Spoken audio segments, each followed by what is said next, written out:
इसीलिए बीपीएससी उसमें रिजल्ट तभी अनाउंस कर पाएगा जब कोई काउंटर पिटीशन या कोई दोबारा अपील सुप्रीम कोर्ट में करता है, बीएड का कोई अभ्यर्थियों की तरफ से कोई एक करता है।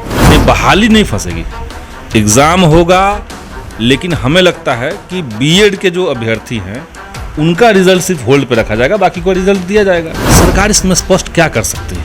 कोई भी सरकार, जब सुप्रीम कोर्ट ने कह दिया कि प्राथमिक शिक्षा के लिए बीएड एलिजिबल नहीं है, ये जब सुप्रीम कोर्ट कह रहा है तो कोई सरकार तो इसको बाईपास नहीं कर सकती है। नमस्कार, एनबीसी 24 देख रहे हैं आप। मैं हूं आपके साथ अभिषेक। बीते दिनों बीपीएससी के चेयरमैन अतुल प्रसाद ने एक प्रेस वार्ता बुलाई थी, जिस प्रेस वार्ता में जिस तरीके से एग्जाम हो रहा है उसको लेकर तमाम बातें स्पष्ट की थी। उन्होंने यह साफ कहा कि बीएड वाले अभ्यर्थियों को लेकर भी एग्जाम लिया जाएगा, तो वहीं बीएड वाले अभ्यर्थी भी इस परीक्षा में शामिल हो गए। लेकिन रिजल्ट के सवाल पर उन्होंने यह साफ कह दिया कि रिजल्ट जो है वो स्पष्ट नहीं किया जाएगा। हमारे साथ बात करने के लिए माले विधायक संदीप सौरभ है, जुड़ेंगे, बात करेंगे। संदीप सौरभ जी, बीएड वाले अभ्यर्थियों को शामिल करवाया जा रहा है बीपीएससी के एग्जाम में, लेकिन रिजल्ट के सवाल पर चेयरमैन कह रहे हैं कि रिजल्ट स्पष्ट नहीं। देखिए, जब बीएड वालों ने फॉर्म अप्लाई किया था तब सुप्रीम कोर्ट का कोई वर्डिक्ट नहीं था, लेकिन उसके बाद जब वर्डिक्ट आ गया है तो कोई भी आयोग, कोई भी विभाग जो है वो तो सुप्रीम कोर्ट से बंधा हुआ रहेगा।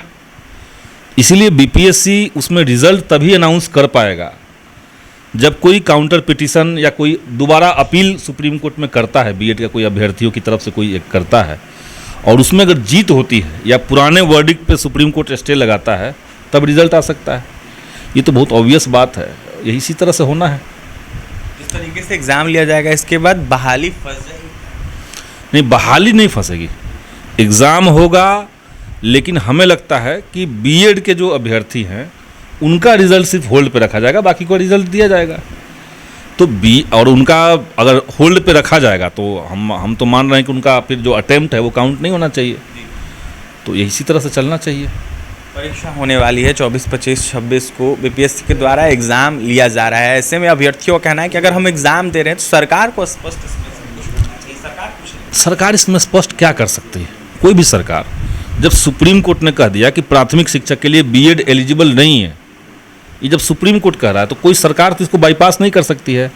अब चूंकि बिहार में एक सिनेरियो ये बना हुआ है कि यहाँ पे इन लोगों ने अनाउंस कर दिया है, परीक्षा का फॉर्म पहले भरा दिया गया था, पहले अनाउंसमेंट था, बीएड के अभ्यर्थियों ने अप्लाई कर दिया। जब आपने अप्लाई किया तब आप योग्य थे, लेकिन परीक्षा से ठीक पहले सुप्रीम कोर्ट के एक वर्डिक्ट के चलते आप अयोग्य हो गए।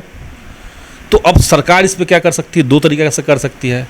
एक तो वो कह दे कि किसी को परीक्षा नहीं देने देंगे, या तो वो कहे कि नहीं, योग्यता परीक्षा भरते समय आपकी थी तो आप परीक्षा देने के योग्य थे, सरकार कह रहा है कि प्राथमिक शिक्षक बनने के लिए आप योग्य नहीं है, यानी आप रिजल्ट आपके पक्ष में जाए इसके लिए आप योग्य नहीं है।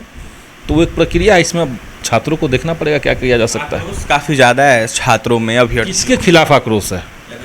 अभ्यर्थियों का कहना है कि सरकार को 6 to 8 को लेकर सीट देना चाहिए। सरकार 6 to 8 में सीट, कुछ देखिए, सीट तो वहाँ पर है, वो प्रमोशन के लिए सरकार ने सीट रखा हुआ है, लेकिन सीट वहाँ से एक हिस्सा कम से कम सरकार को अनाउंस करना चाहिए, हम भी मानते हैं, है ना।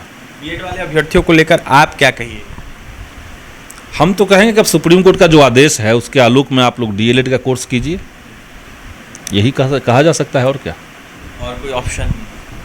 तो अब सरकार, सुप्रीम कोर्ट जब वर्डिक्ट दे दिया कि डीएलएड अनिवार्य है, देखिए जिस चीज़ का आप ट्रेनिंग लेंगे उसी को पढ़ाएंगे। अब डीएलएड की ही ट्रेनिंग जो होती है वो डिप्लोमा कोर्स है, उसमें बच्चों को कैसे हंसाते हुए, खिलाते हुए, गाना गा करके पढ़ाया जा सकता है, इसकी ट्रेनिंग होती है डीएलएड में। ये बीएड में नहीं है। तो बीएड के लोग जो है वो ऊपर के क्लास को पढ़ा सकते हैं, लेकिन प्राथमिक विद्यालय में जो जहाँ छोटे छोटे बच्चे हैं उसको पढ़ाने के लिए डीएलएड होना चाहिए। ये अगर सुप्रीम कोर्ट ने कह दिया तो हम और आप क्या कह सकते हैं? केंद्र सरकार को लेकर भी लगातार सवाल खड़ा किया जा रहा है, शिक्षक अभ्यर्थियों को लेकर। जिस तरीके से सुप्रीम कोर्ट का फैसला है, इसको देखते हुए कहा यह जा रहा है केंद्र सरकार को कुछ अध्यादेश लाना चाहिए अभ्यर्थियों। ये हम नहीं कह सकते हैं, इस संबंध में हम क्या कहें। केंद्र सरकार को जब अध्यादेश लाना होता है तो वो देश के संविधान के उसूलों के खिलाफ ही अध्यादेश लाती है। दिल्ली में ट्रांसफ़र पोस्टिंग दिल्ली सरकार का है, होना चाहिए, ये सुप्रीम कोर्ट ने जब कह दिया तो उसको ख़त्म करने के लिए अध्यादेश ला रही है। नई शिक्षा नीति का अध्यादेश ला करके इन लोगों ने पूरे देश में शिक्षा को महंगा कर दिया, तो इनको अध्यादेश छात्रों के लिए थोड़ी लाना है।